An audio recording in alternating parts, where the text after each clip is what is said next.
بسم اللہ الرحمن الرحیم۔ محترم ناظرین، السلام علیکم۔ عباسی دور میں نبوت کے جھوٹے دعوے داروں میں سے ایک کا نام ابن مکینہ تھا۔ وہ خراسان کے ایک گاؤں میں ایک دھوبی کے گھر پیدا ہوا۔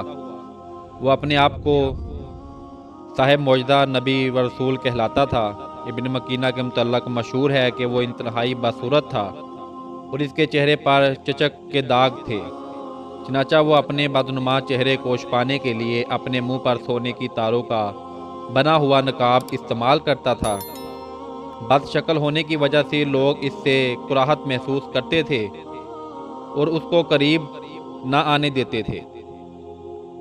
لوگوں کی اس نفرت کے اسباب اس کے دماغ میں یہ بات بیٹھ گئی کہ اسے لوگوں پر حکمرانی کرنی ہے، چنانچہ اس نے عالم کمیہ اور دیگر علوم فنون سیکھیں اور کئی سال تک اپنے گاؤں سے غائب رہا، اور پھر نئے انداز میں واپس آیا تو لوگوں کے سامنے نبوت کا دعویٰ کر دیا۔ اس نے معجزے کے طور پر ایک چاند بنایا تھا جس کا حجم ایک مربع بلاشت کے برابر تھا، اور غروب آفتاب کے وقت وہ ایک کنویں چاہے نشکیب سے طلوع کرتا تھا اور ایک مکینہ حد تک اس کی روشنی جاتی تھی، پھر وہ کنویں میں غروب کر جاتا تھا۔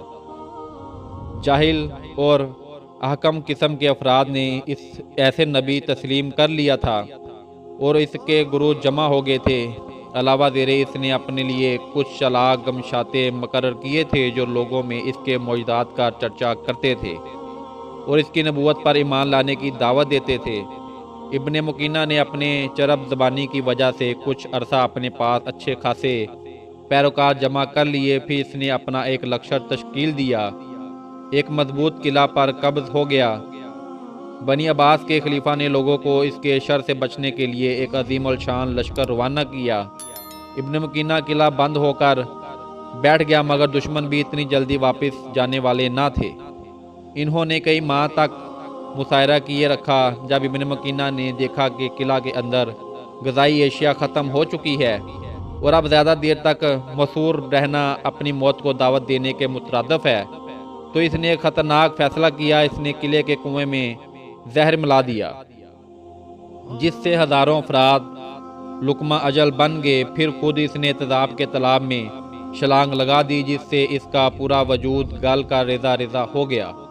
جب دشمن قلعہ فوج میں داخل ہوئے تو سوائے ایک مقبور بڑھیا کے قلعے میں ایک بھی زندہ شخص نہیں دکھائی نہ دیا۔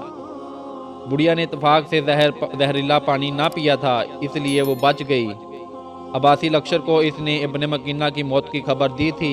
عباسی فوج کو ہر طرف لوگوں کی لاشیں ملی، لیکن ابن مکینہ کی لاش انہیں کہیں دکھائی نہ دی۔ انہوں نے اس کو تلاش کرنے کی بڑی کوشش کی، لیکن اس کا مادی جسم کہیں نظر نہ آیا۔ آخرکار ایک جگہ انہیں تیزاب پر اس کے بال تیرتے ہوئے دکھائی دیے، تو انہیں پتہ چلا کہ اس نے تیزاب میں چھلانگ لگا کر خودکشی کی ہے۔ بنی عباس کے زمانہ خلافت میں ایک ہی اور شعبہ باز جادوگر کی بڑی شہرت ہوئی۔ وہ اپنے چٹکلوں سے لوگوں کو حیران کر دیتا تھا۔ کچھ عرصہ بعد اس نے محسوس کیا کہ اس کے گرد جمع ہونے والے لوگ کم عقل اور جاہل ہیں، اس لیے اس نے نبوت کا دعویٰ داغ دیا۔ اس کے بہت سے سادہ مداحوں نے کوئی چونچڑا کیے بغیر اس دعوے کو تسلیم کر لیا۔ سرکاری مخبروں نے خلیفہ کو اس کی اطلاع دی۔ خلیفہ نے سوچا کہ اس سے قبل کہ وہ کوئی بڑا فتنہ بڑھاپا کرے اسے گرفتار کر لینا چاہیے۔ چنانچہ خلیفہ نے اس کو گرفتاری کرنے کا حکم جاری کیا۔ چند ہی دنوں میں وہ گرفتار کر کے خلیفہ کے سامنے پیش کیا گیا۔ خلیفہ نے اس شخص سے پوچھا، کیا تو نبوت کا دعویٰ کرتا ہے؟ اس نے کہا، جی ہاں، میں نبی ہوں۔ خلیفہ نے کہا، مگر خدا کے بھیجے ہوئے انبیاء تو معجزات لے کر آتے ہیں، اگر تو نبی ہے تو تمہارے پاس معجزہ کیا ہے؟ اس جھوٹے نبی نے کہا، ویسے تو میں کمزور سا نبی ہوں، لیکن پھر بھی تیرا مطالبہ پورا کرتا ہوں۔ خلیفہ نے کچھ دیر سوچ کر کہا، مجھے اس وقت تربوز چاہیے۔ اس وقت تربوز کا موسم نہیں تھا۔ جھوٹے نبی نے کہا، اس کے لیے مجھے 3 دن کی مہلت درکار ہے۔ خلیفہ نے کہا کہ مجھے ابھی اور اسی وقت تربوز چاہیے، 3 دن کے بعد نہیں۔ جھوٹا نبی بولا، خلیفہ تم بھی عجیب ہو، اگر تم خدا سے اس وقت تربوز مانگو گے تو وہ تمہیں 6 ماہ بعد تربوز دے گا، جبکہ وہ ساری کائنات کا خالق ہے، اور میں تو ایک کمزور نبی ہوں۔ اب مجھے بتاؤ کہ رب والے 6 مہینے زیادہ ہیں یا میرے والے 3 دن زیادہ ہیں؟